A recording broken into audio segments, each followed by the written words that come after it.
People were empowered to share their truth. Their voices no longer stifled, reclaimed their power. Join the media revolution now.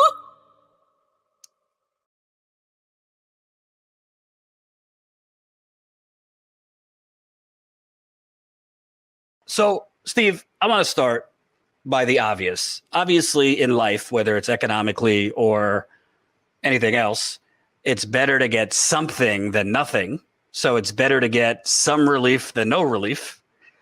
But I think the reason that we have the gross income inequality that we have, which is just is a vaguer term for grand larceny, our money being stolen for the last 40 years, is because we've allowed the media, the Democratic Party, the Republican Party to feed us that the only thing that's possible is what we just got, which was 1.9 trillion.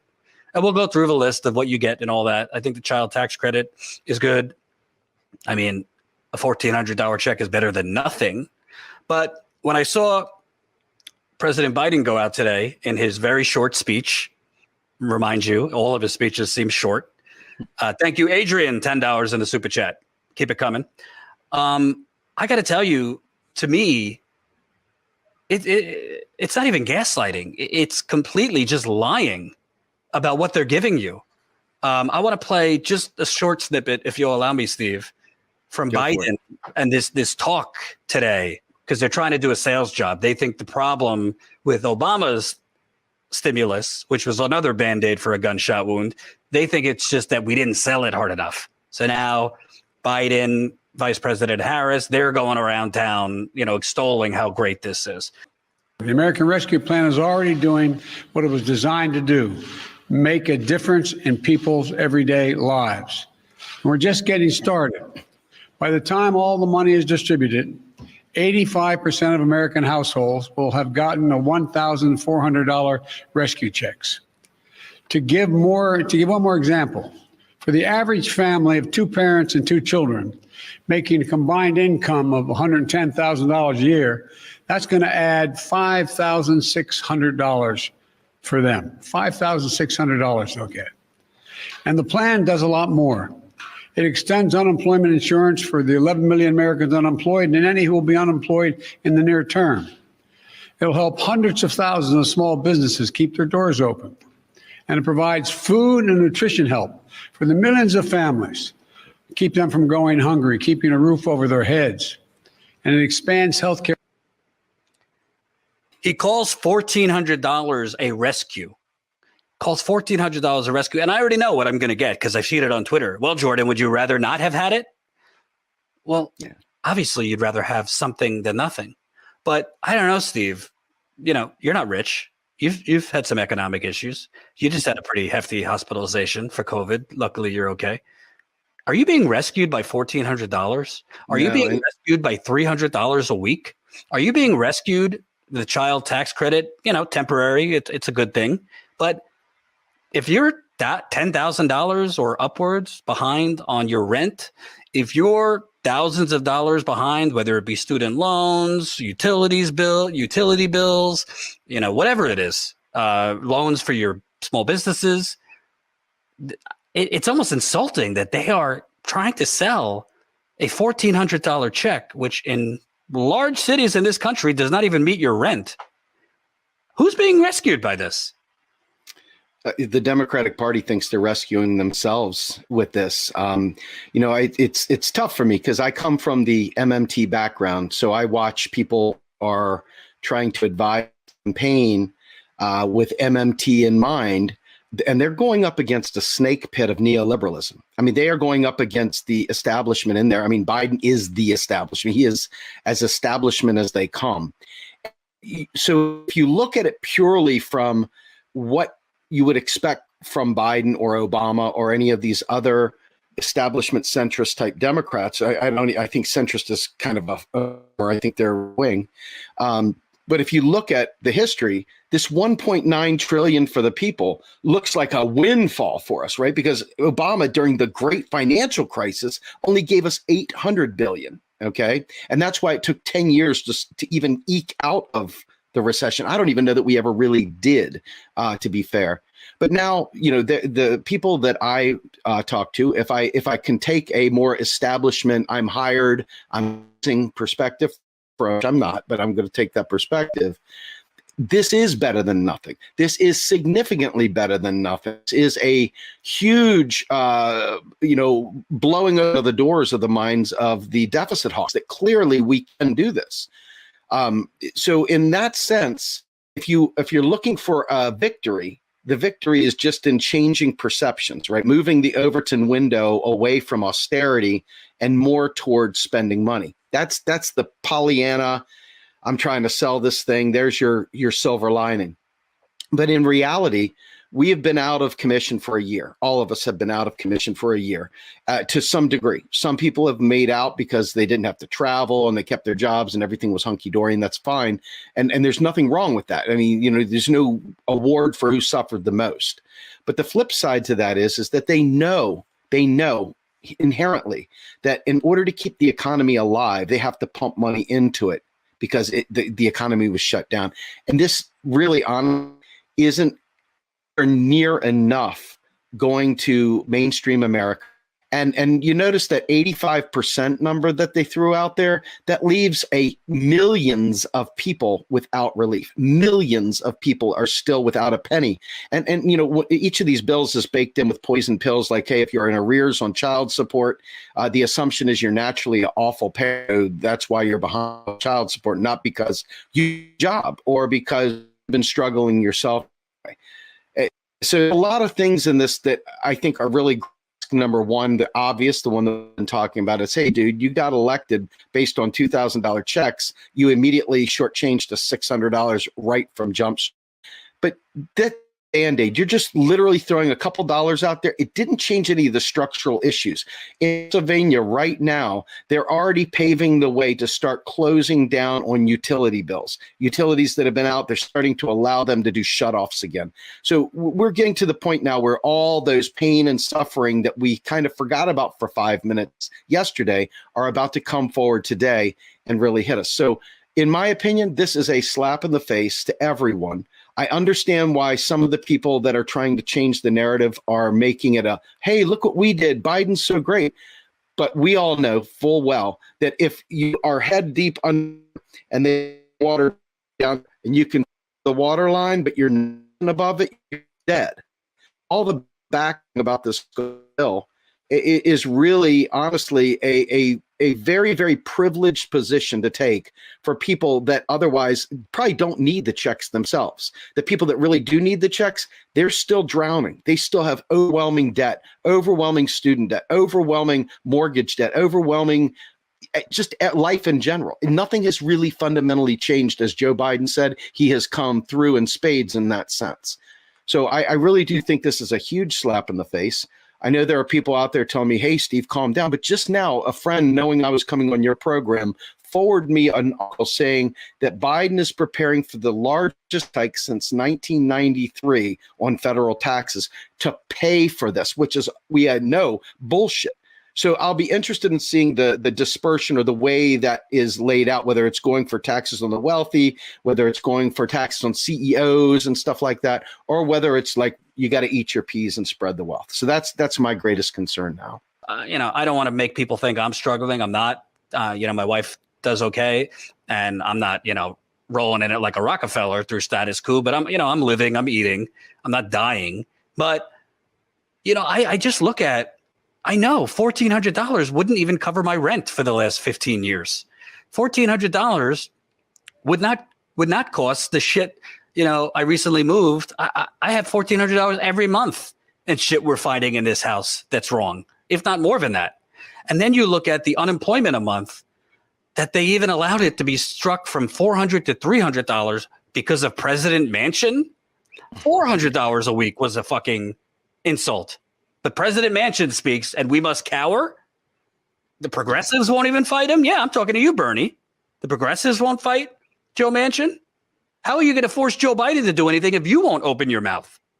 Then I look at the child tax credit. Steve, I heard not one news anchor other than, slobbering over Joe Biden with this talking point, it's going to cut child poverty in half. I have not heard one of them ask, why do we have such significant child poverty? Why do we need to cut child poverty in half? Why is the wealthiest country on earth littered with people economically dying and children starving before the pandemic? Steve, I mean, yeah, better than nothing, sure. But we're never going to get better than nothing if nothing is presented as the New Deal. No, you're right. Absolutely. If you watch John Oliver's recent post about this, it was disgusting. He went through an entire thing, and it's basically, did you think the Republicans give you more backline? Like, it's got nothing to do with the Republicans, you asshole. But that's what they said, right? They said that the reason why they were delaying these things, the reason why they were trying to negotiate was because they wanted to have a bipartisan agreement. So they pushed a lot of stuff that progressives wanted off the table and still didn't get a single Republican vote, not a single one. And so we're sitting here basically there's going to be a lot of people that did just fine. And most of them are the rentier class that had been waiting to collect their checks for an awful long time. They gave just enough money to fatten them. But you realize that the average person, those checks are just going to be a pass through. They're not even going to get to enjoy it. They're not going to do anything other than simply hand it off to their lord or to bill collector. Probably took out 30% loans, 30% interest rate loans during this time, and probably are paying off just the interest off the loans they took out to survive, if they were even able to get loans. And I mean, I'm hit up every single day with predatory lenders. So there's a couple things here. They wanted to give the appearance that they solved something, and they also wanted to make sure that the rentier class and the investment class got theirs as well. This is nowhere near enough for Jane and Joe Q Public, zero. What other policies could we expect to see over the next 4 years? And I'll tell you one that I have some hope for. Ayanna Pressley put forward a federal job guarantee.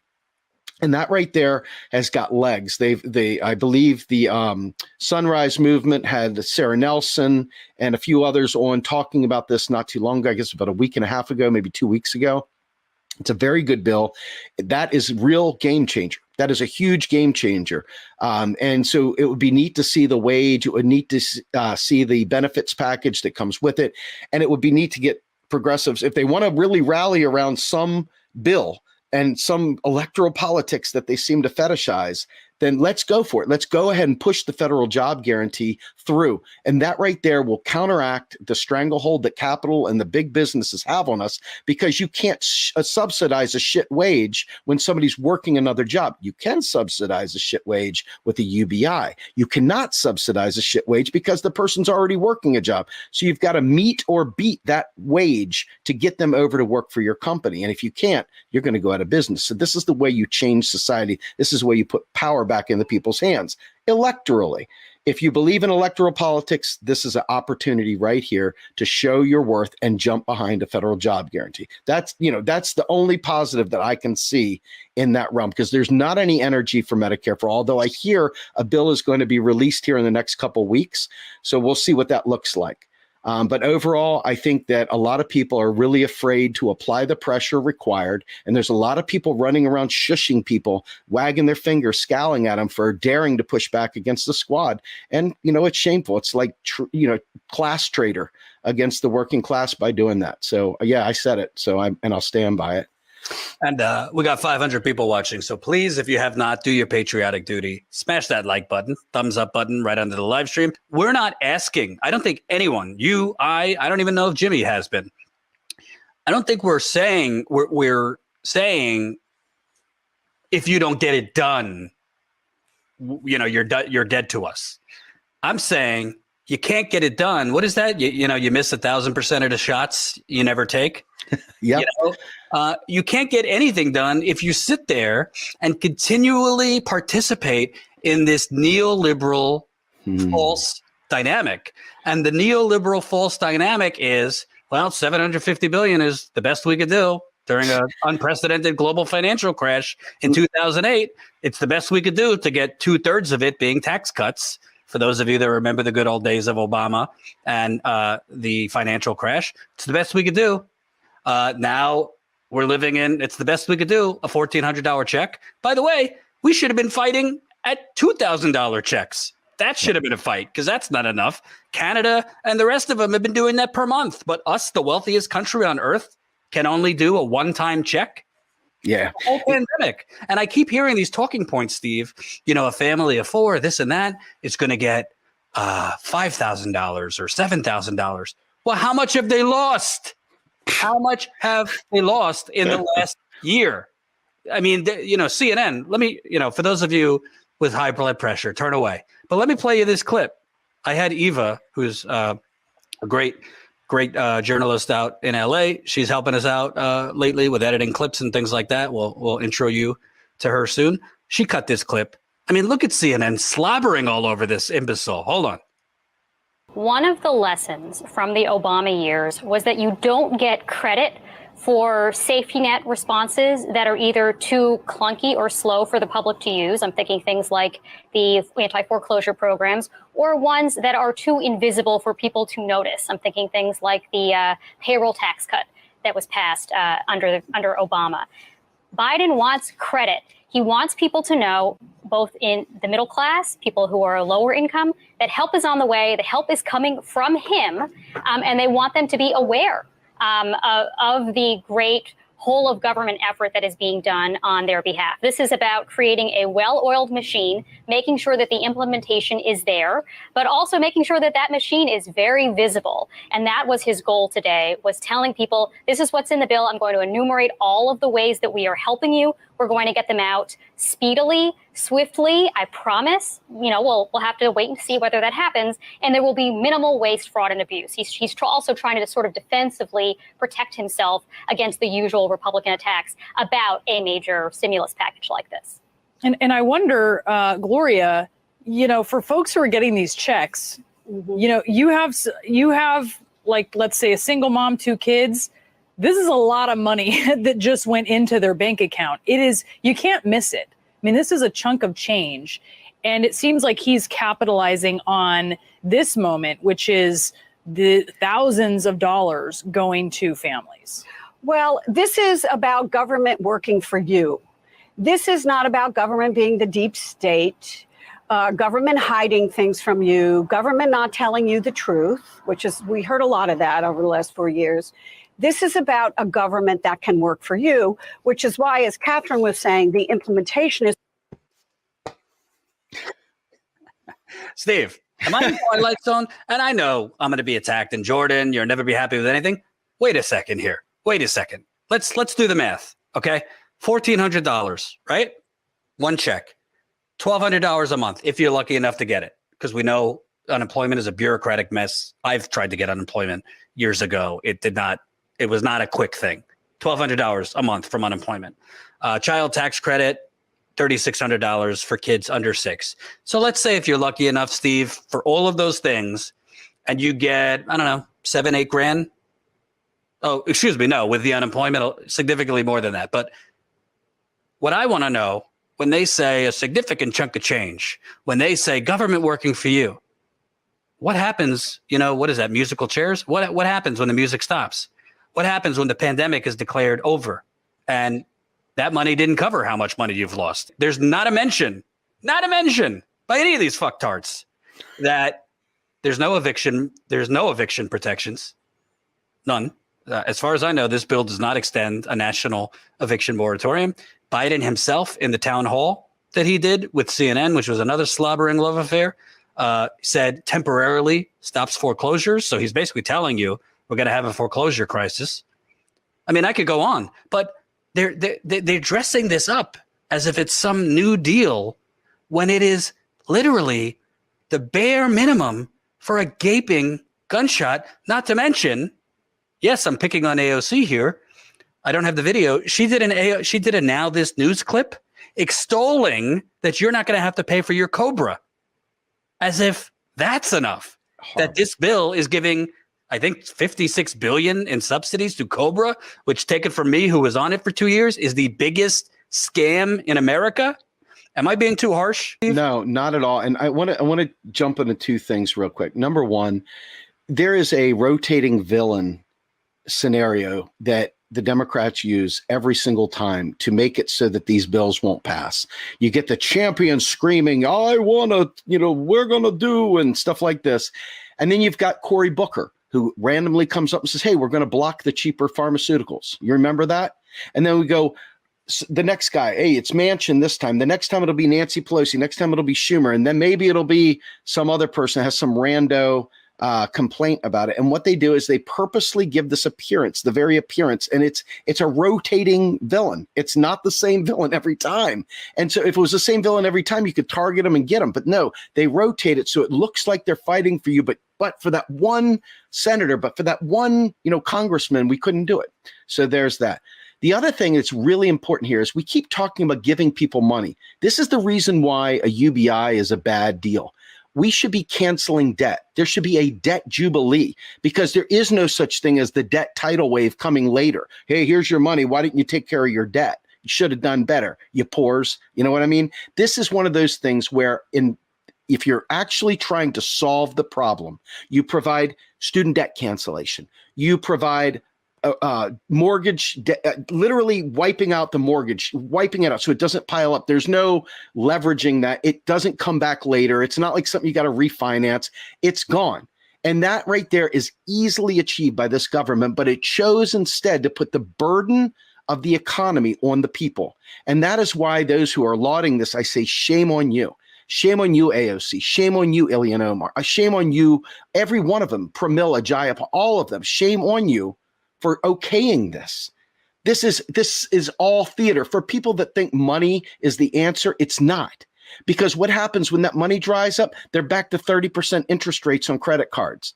They're back to private debt. They're back to fattening Wall Street and private shadow banks, all the other stuff, these payday lending. All of these bad actors are just licking their chops, waiting for us to fall through the cracks so that they can raise GDP. Their sales raise GDP every time one of these parasite day traders and all the freaking debtors, these horrible predatory lenders, their bonuses, their income actually serves to boost GDP. That's why you hear people, well, GDP is up.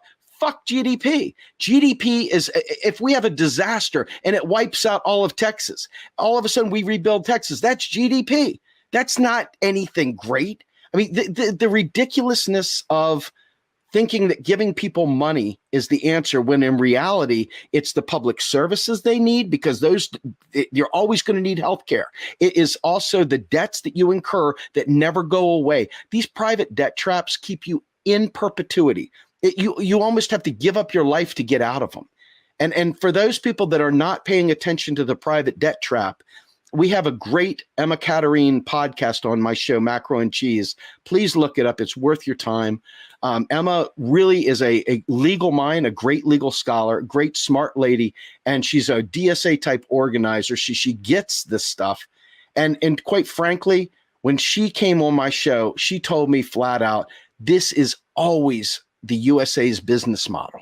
This is the business model. This is why they cut those checks so small, because they know that they've got to keep those guys in business too. They don't want payday lenders to go out of business. They don't want these shitty credit card companies to go out of business. They want you and I to be in debt to them. And that right there, my friend, is why these income, and they're nothing but gimmicks. They're gimmicks. Just like you said, it's a Band-Aid on a heart attack.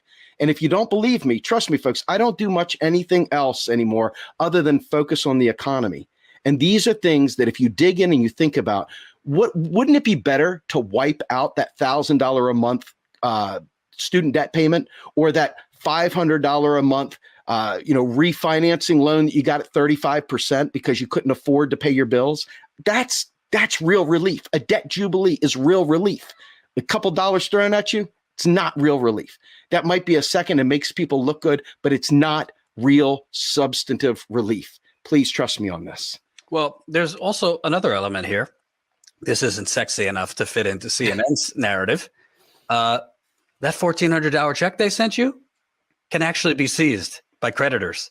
Yep. That $1,400 check they sent you is subject to being seized, just like the original what was it? The CARES Act or whatever they called it. Mm-hmm. Debt collectors can take that $1,400 check.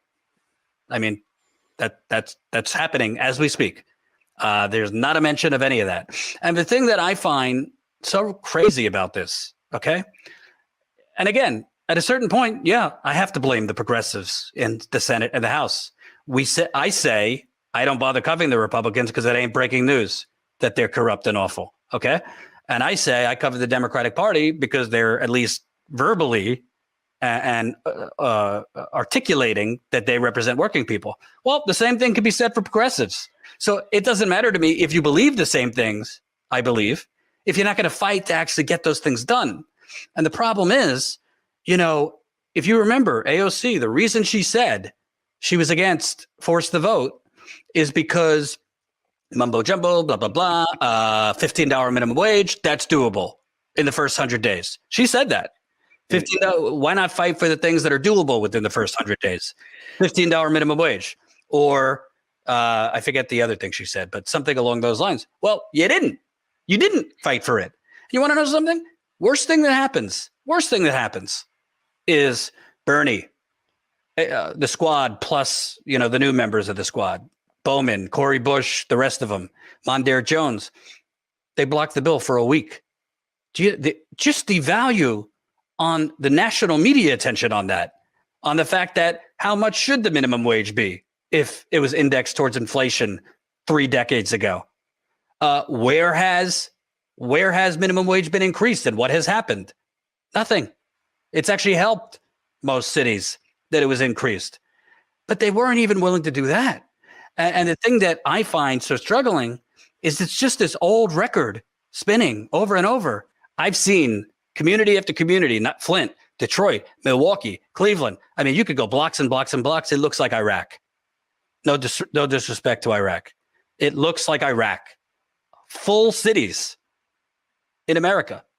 That was before the pandemic. So imagine what it's going to look like now.